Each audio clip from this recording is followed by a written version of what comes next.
What is up? Hello, welcome everybody back to the channel. We've got a bit of a deep dive here. But first, what else is new? Well, I've been getting more into watches and rings a little bit.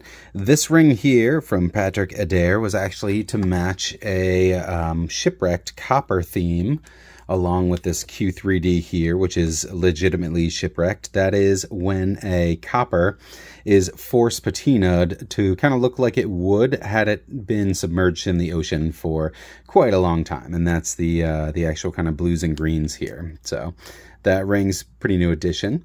And speaking of Q3D, I got a new Q3D commissioned that should be coming soon, and can't come soon enough because this one, guys, has literally become my everyday EDC, more so than any of my other pens. I love this thing. So looking forward to the new one in a different color.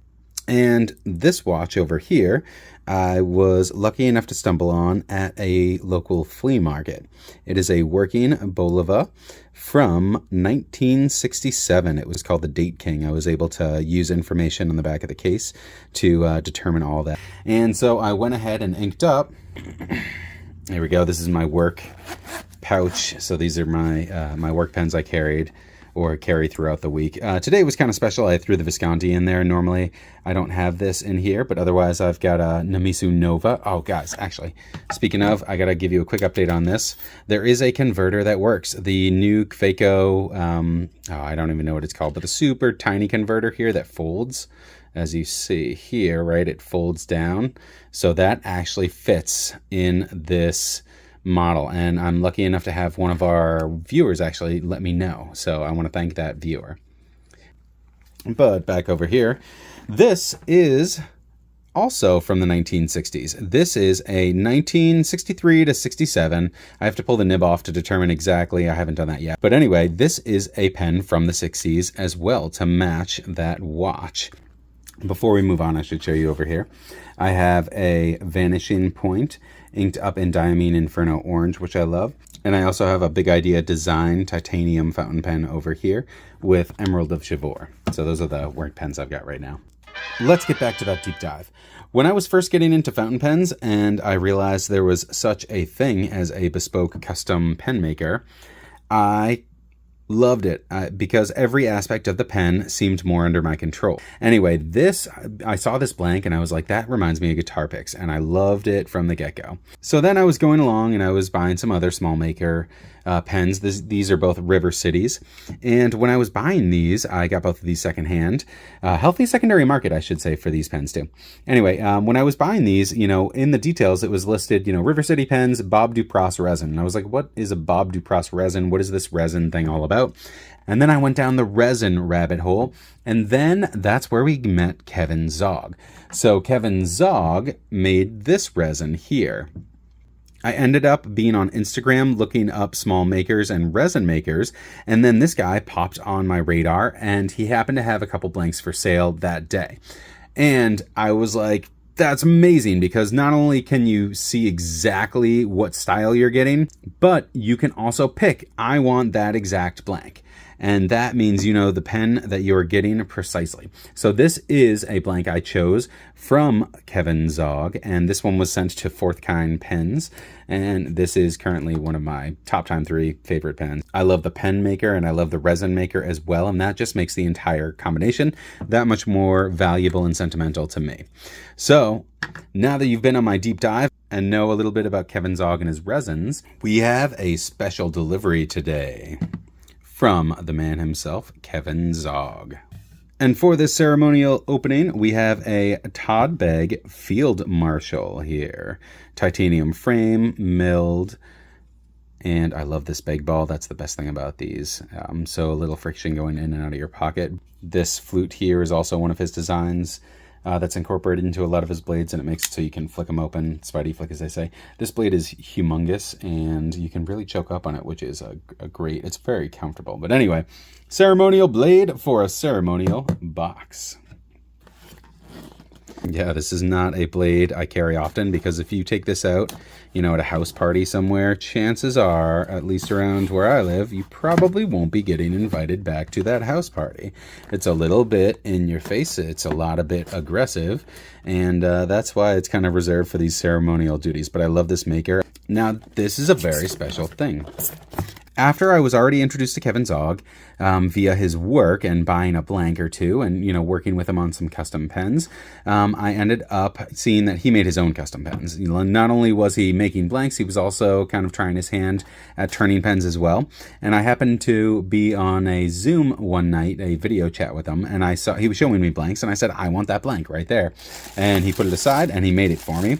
In addition, I got some other things over the time that I'm looking forward to telling you about.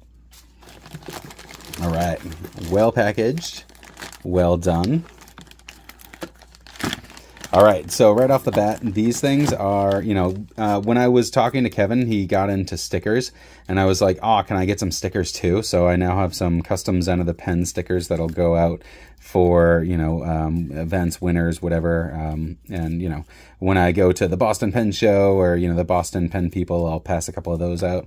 And otherwise, I have a friend that I am in a long-term, multi-decade prank war with, and we would have a squishy grenade, like a fidget, that we would hide in each other's, you know, whereabouts or belongings, and we would kind of prank each other like that.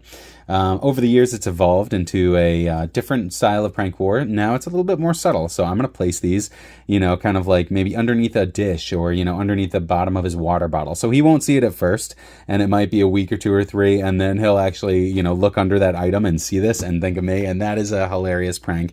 So I am all up on that. I am so thankful for Kevin Zogg for making this happen. That is awesome. That's just the tip of the iceberg, guys. All right, let's go for the next thing. Kevin Zogg is a resin maker.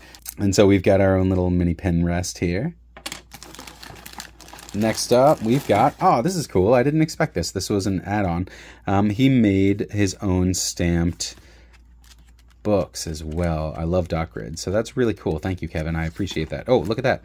Thank you. Let me know if you need anything, Kevin. Kevin, friggin' spot on, dude. This is awesome. Thank you so much. Sorry guys, I went off the rails there with my language. I'll try and tone it back. And he also included a patterned hologram of his emblem there. So very appreciated. Thank you so much, Kevin. Let's keep going. Next up is a pen box, wooden pen box here, emblazoned with his symbol there, Z for Zogg. I like these style boxes because of vintage pens. If you collect vintage pens, as I do, this is from the 1930s. This is a Conklin here. Full flex #2 nib. Anyway, old pens have sacks on the inside, and they are more prone to leaking if they are, you know, upright at all, or occasionally even if they're level, which most fountain pens today don't have that issue. If they're level, they're fine. So a little bit of an extra worry with a vintage or antique fountain pen. So because of that, I love these boxes, because when I do ink one of my vintage pens up for, you know, a couple weeks at a time, usually when I ink them up, I ink them up for about 2 weeks at a time, and then I clean them out because I don't want to, you know, have it inked up for that long, because I want to preserve it for prosperity. Anyway, when I do have them inked up, I like to go ahead and keep them in this position, so that way it's even more unlikely that it will leak. Not only that, but this is a really cool travel box too, right? So if I go on vacation, I can tuck this upright like that in my you know, carry-on, and then when I get to my destination, I pop that open, and then I have a nice little desk stand. You can use it for any pen, but I particularly like it for vintage pens because I have, as you know, quite a bunch of different style pen rests. So all right, we're gonna move on from this. Next is the belle of the ball here, the main attraction. So the next thing is a pen that was custom made from start to finish by Kevin Zogg, exception, you know, including the nib, which is a standard Yovo. Oh, that is nice. I like that finish. Wow. I like what you did here. I like how it's kind of frosted, a little bit more matte of a finish. That looks awesome. That's insane, dude. I was not expecting that finish, but that's awesome. It says blues to greens to whites. Again, it's that awesome pattern of abalone that I just absolutely adore from guitars and guitar picks too. So let's go under the hood. Very smooth. I like it. Oh, yes. I asked him to give me a nice contoured grip. I like this kind of concave kind of grip. Beautiful. And I had him put a stub on there so I can at least enjoy it before I go ahead and put a custom nib on this thing. Very comfy. Let's keep diving in, and we see a standard converter here. So I've decided to go ahead and ink up this new Kevin Zogg pen in some Shinryoku from Iroshizuku. I picked this up, I think, at the Boston Pen show last year, and I haven't gotten to it too much because I experiment with a lot of inks, and I have like 2 or 3 favorite greens. This is up there. If you're curious too, my all-time favorite green with just green shading is that one right there, that J. Urban Lier Savage. And my second favorite, where'd it go?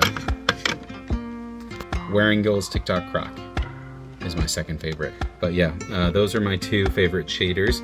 My favorite sheen with shade is Diamine Holly up here, you see that. And my favorite with shimmer is Blue Green Snake. So anyway, I love greens. We're gonna go ahead and ink this one up with Iroshizuku. Alright, so I didn't bore you with myself inking it up. Figure if you already watch this channel enough, you know how to ink up your pens. But again, I'm really digging this matte finish. Normally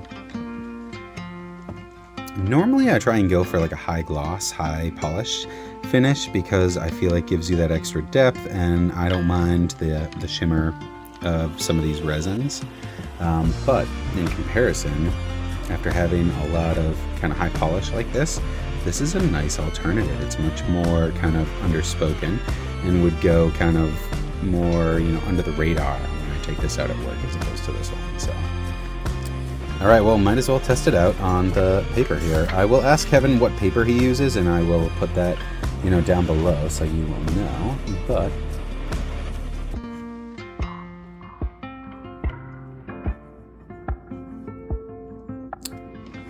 Kevin Zogg.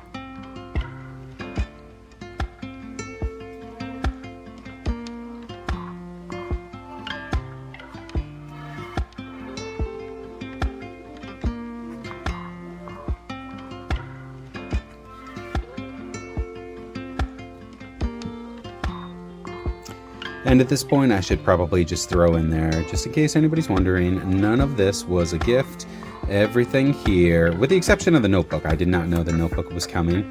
Everything here I paid for. All the stickers I paid for, the pen, the resin, you know, the box over here I paid for. So he calls himself Zogg Analog Studio because they kind of, you know, travel in so many vectors where it's kind of old school stuff that is, you know, analog, as they say. It's like, it's legit. He's not working in, you know, AI generated pens. It's all stuff that you can hold in your hand. And I highly recommend that you do check out Zogg Analog Studios. Thank you for watching, thank you for sticking with us, and thank you, Kevin Zogg, for this amazing drop. And as always, may your journey lead to your own serenity.